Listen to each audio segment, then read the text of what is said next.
YS Jaganmohan Reddy రాష్ట్రాన్ని అప్పలకుప్పగా మార్చారని Guntur parliament కూటమి అభ్యర్థి పెమ్మసాని చంద్రశేఖర్ ఆరోపించారు.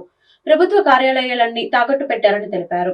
ల్యాండ్ టైటిలింగ్ యాక్ట్ ద్వారా ఇప్పుడు ప్రజల ఆస్తులు పైకి వచ్చారని మండిపడ్డారు. ప్రస్తుత పరిస్థితుల్లో ఒరిజినల్ డాక్యుమెంట్స్ వీరివాలలో ఉంటేనే ఫేక్ డాక్యుమెంట్స్ ను కేటుగాలు సృష్టిస్తున్నారని, ఈ తరుణంలో ఒరిజినల్ డాక్యుమెంట్స్ మీ దగ్గర ఎలా పెడతారని ప్రశ్నించారు.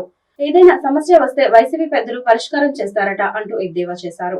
వారికి ఇష్టం లేని వారి ఆస్తులను తీసుకునేందుకు ఈ చట్టం ఉపయోగపడుతుందని ప్రజలందరూ భయాందోళనకు గురవుతున్నారన్నారు.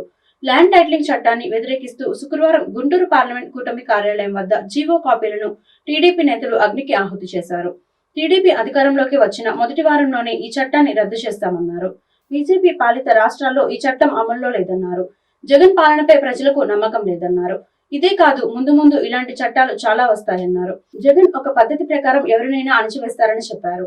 ఈ కార్యక్రమంలో టీడీపీ నాయకులు బి రామాంజనేయులు, తాడిశెట్టి మురళి, వనామ నరేంద్ర, తాళ్ల వెంకటేష్ యాదవ్, నిమ్మల శేషయ్య, డేగల ప్రభాకర్, రాయపాటి సాయికృష్ణ తదితరులు పాల్గొన్నారు.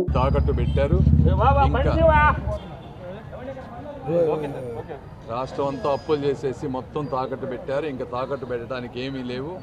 ఇప్పుడు ఆఖరిగా ప్రజల ఆస్తుల మీదకి వచ్చారు.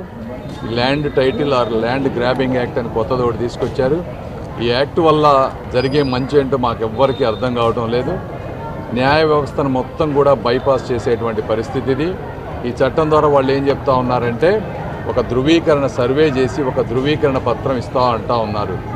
ఈ పత్రం మీరు ఇవ్వదలుచుకుంటే ఇవ్వండి, దానికి తప్పు లేదు. కాకపోతే మా ఒరిజినల్ డాక్యుమెంట్స్ మీ దగ్గర పెట్టాల్సిన పరిస్థితి లేదు.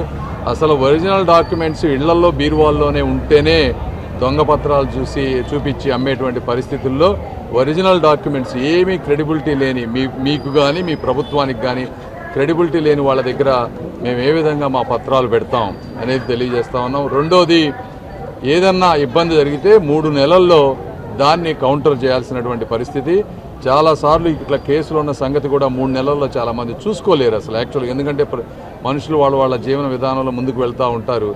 ప్రతిరోజు డాక్యుమెంట్లు వాళ్ళ ఇళ్ల స్థలాల గురించి చర్చించుకోరు. కాబట్టి అలా 3 నెలల్లో రిజాల్వ్ అవ్వకపోతే లోకల్ అధికారులు దాన్ని తీర్చేటువంటి పరిస్థితి. అది కూడా అధికారులు ఎవరంటే ఎవరిని కావాలంటే వాళ్ళు రిక్రూట్ చేసుకోవచ్చంట.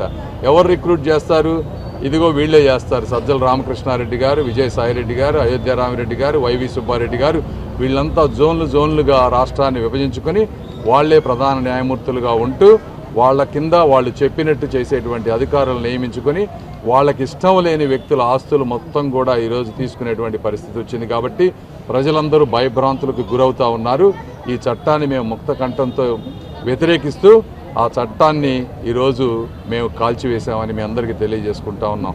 ఇప్పటికైనా జగన్మోహన్ రెడ్డి గారు మీరు ఆలోచించండి, ఇలాంటి వాటిని మానేయండి. మీరు ఇప్పుడు చేసిన పని మిమ్మల్ని భవిష్యత్తులో ఎవ్వరు నమ్మనటువంటి పరిస్థితి. ఈ ఎన్నికలకే కాదు, ఇంకెప్పుడు కూడా మిమ్మల్ని నమ్మరు. తెలుగుదేశం పార్టీ అధికారంలోకి వచ్చిన మొదటి వారం రోజుల్లో ఈ చట్టాన్ని రద్దు చేయబోతా ఉన్నాము. ఇదే మాట చంద్రబాబు నాయుడు గారు చెప్పారని మీ అందరికీ తెలియజేసుకుంటా ఉన్నాను. Thank you. ఇప్పుడు బీజేపీ ప్రాంతాల్లో